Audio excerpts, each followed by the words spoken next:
to get answers. Matt Musa was live near the school in Parkland. This is heartbreaking, we know. Matt? Yes, it is, Len and me. Of course, photographer Bob Luna and I were at West Palm Beach covering spring training for the Astros when we got the call to come down here. We've spoken with a number of students, parents, former students. They're all in shock. Let me just tell you this. We just spoke with a former student, Alexa Medic. She actually walked down the hall with the accused shooter, Nicholas Cruz, after she heard shots fired. She said, "Hey, Nicholas," this is what she told me on camera. We will have it for our 10 o'clock show. She said, "Hey, I just heard shots fired. I'm surprised it wasn't you." Just kidding, like that. He had this reaction, "What?" And then they parted ways. She said, "I heard more shots after that." She thinks there was a second shooter. That's the first we've heard of that, but she believes there was actually a second shooter. We'll see if that comes about or not. Again, authorities still inside searching. Now, more on Nicholas Cruz. I spoke with a number of students. Like I said, one of those was Adam Habona, a sophomore here at the high school, used to be a neighbor to Nicholas Cruz. Here's part of our conversation. So everyone started saying it was Nicholas Cruz. I was not surprised. I really wasn't. I'd see him sometimes, and he was never doing, like, one time he stole something out of my neighbor's garage. The other time he was throwing coconuts at the houses. He's just not a good kid. How do you go back to school now? I don't know if I can. I really don't. That image is not going to be able to leave my head. It's horrific. It's really horrific. Seeing two children, 15 or 16 years old, laying down like that, it's insane. There's no way to describe it. Adam told me he was on a first-floor classroom. A young girl ripped open the door and dove into his classroom. He said, "I saw a bullet hole in her leg. She was bleeding profusely. Someone put a tourniquet on her. He hopes that she's all right. We hope, of course, that she is." Again, a lot of questions about Nicholas Cruz. And what we do know are the students that knew him had a lot of question marks about him. He seemed like a troubled student. And at some point, authorities hopefully will find out exactly the motive behind this horrendous day here in Parkland, Florida.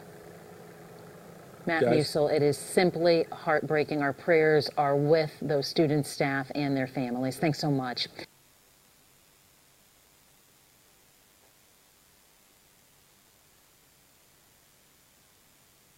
Stop everything. You need to listen to this. All the kids to go outside so they could start shooting up. They told everybody to go outside so they could start shooting up. Now, they being plural, meaning more than one. But let's continue. So they started shooting from this way. They started shooting, again, meaning more than one. From the first floor up, because there's only 2 exits in the freshman building, so everybody started running to the other exits, but that's when the other shooter started coming up. So everybody, and then that's when the other shooter started coming up. So, that answers the they question. Apparently there was more than one shooter. Coming from this eyewitness here. God to this teacher who opened up her door, and like all of a sudden she got shot in the arm trying to open the door, and then the other teacher, he got shot in the head trying to cut the other students, and it was like an hour, like it felt like years waiting for them. And then after all that, we finally got out, and like they started yelling at us to keep focused and pay attention ahead. The army people. The army people. Like I've said in the past, these drills are conducted by the U.S. Army Civilian Affairs and Psychological Command. They have units based throughout our country, including Florida. Now, we have a witness stating that the U.S. Army, or the Army people, were there during the shooting. Because they didn't want us to see the bodies that they hid in the corner. They were putting mats over them. So the Army people were taking bodies, throwing them in the corner and putting mats over them, which, you know, is kind of an unusual thing to do when you have a school shooting and you need to record, you know, the bodies where they lied, the forensics, and all that stuff. So, highly unusual thing for Army people that shouldn't have been there in the first place doing when there were multiple shooters at a school shooting that we're told only had one shooter. But let's continue. See them but there was dust all over the floor from the like this weird thing they threw in there. They're trying to. So you think there was more than? Do you think there was more than one There's shooter? 3 shooters. There were 3 shooters, definitely. Well, that doesn't add up, or does it? It does add up with the they that she was using throughout this video, but it doesn't add up with the narrative we are being told of this lone gunman. Now does it? Let's continue. How terrifying. Hold on one second now. How terrifying. It was pretty damn terrifying because they were putting us through drills, and we all thought this was a drill. We thought this was a drill, but We thought this was a drill. So apparently they were prepared for a drill. Like so many times we've seen in all these false flags where they had a drill and then took it live. and then we just started hearing the gunshots, and it was really terrifying because my class, the class I ran into, he started shooting through the door, and he came through and he started shooting the cabinets, and that's when he shot the teacher. And then he ran back outside to shoot the other teacher who was closing the other door for the kids, but he didn't get to close the door, and he was just there. And so we were all just sushing each other, like, shut up, just suck it up, we were crying, because we're not trying to get shot, because he was in the hallway yelling, hey, hey, trying to taunt us and get us to say things, trying to get us outside, and that's when some other kid, like, he ran out, because he thought it was free, but he got shot, and then we heard the groaning outside, and we couldn't do anything. Well, so the shooter, tell me, besides, hey, hey, what was he saying during He all wasn't this? doing anything. He was legit. He just ran up the stairs, started shooting, and you could see a bunch of kids just going down that way, but stopping. But because the other shooter was coming, so everybody was screaming and stuff. Again, she said, because the other shooter was coming. Everybody was trampling each other because they were like, "Hey, do you hear that loud banging sound?" And we all thought it was like some kid joking on the stairwell because they're hollow, so you could just hit a stick and it sounds like it. But then we all were like, "Oh, this is real!" So we all just started running. It was really bad. Now, one student told me that the shooter was wearing a bulletproof vest and a helmet. Did you see that? I saw some other kid. When the other kid who came into the classroom. Again, another kid.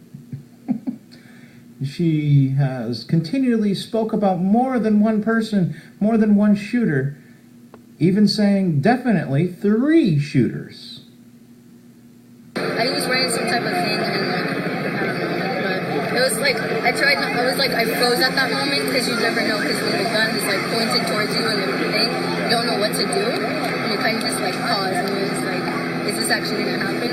But I felt like he was going after all the teachers, because a bunch of teachers got shot, and any of the kids who were in the way, they got shot. Did you know? We didn't know him. So people, let's recap.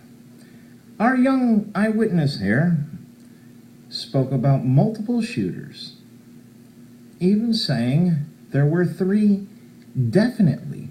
She also spoke about army men being there, moving and throwing bodies into the corner and throwing mats on top of them in a dust-covered room. What we have here is a confirmed false flag. It's quite absurd that we haven't had enough people in this country get angry enough to start speaking up saying, no more of this shit. It's not okay to put this bullshit on, tell the public it's real, collect donations through GoFundMe accounts and everything else. I looked up this community of Parkland, Florida. Their median household income is $277,000, and their average home price is over $900 and something thousand. So basically $1 million for a home in Parkland, Florida. And they're gonna try and rob you with their GoFundMe accounts and everything else. This is some bullshit. Classroom, and I knocked on the door, and the fire alarm went off, and principal came on the speaker and just said everyone needs to evacuate right now. So that's what we did. As I was going down the stairs, I heard a couple shots fired. Everyone was freaking out, saying that it was a gun. And as we were walking, the whole class together, I actually was speaking to the suspect, Nicholas Cruz.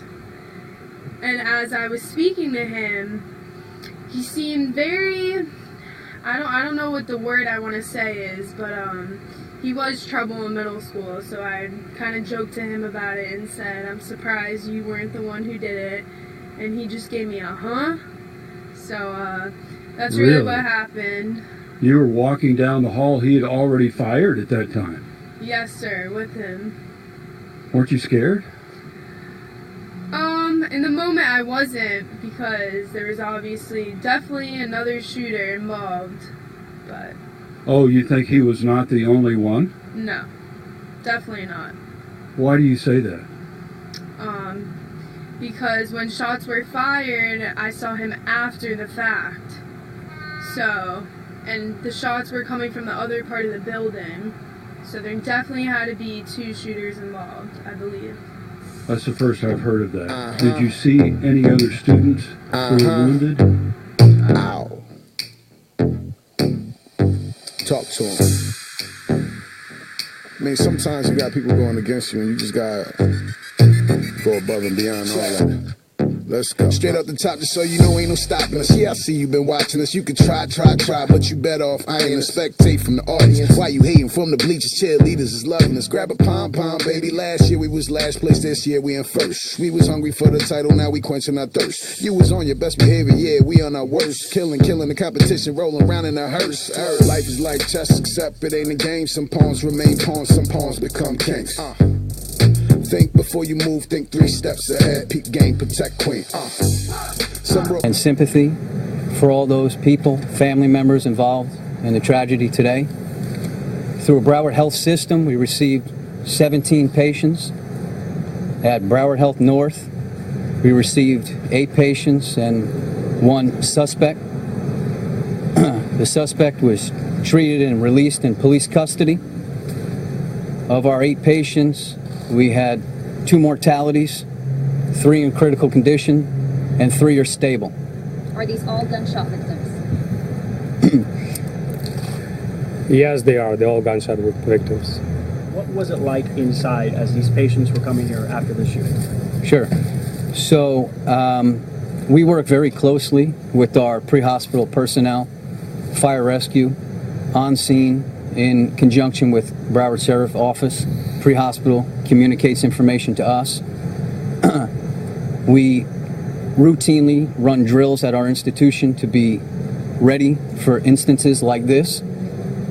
So we have a process in place that gets initiated, so there's calm, collected care that our patients receive. Fortunately for everybody, we were located very close to the high school where this shooting happened. So fortunately for everybody, they brought these patients to our hospital, and we were able to do a great job to do the right thing. They have to go to the nearest trauma facility, and we were the nearest trauma facility. Is this the biggest mass casualty you can remember? For our hospital, yes. Are you guys still in surgeries? Did surgeries go on after the incident? We still have 3 patients in the operating rooms right now, and they're in stable condition. Did all of them undergo some kind of surgery? No. Well, I mean, I prefer not to comment on a specific patient's demeanor, but, you know, as a human being, you could imagine that they would be in shock or, you know, be emotional about the whole situation. Can you walk through what's next for these patients, specifically the 3 in critical, 3 in stable, and their families, in terms of services? I understand chaplains are now here.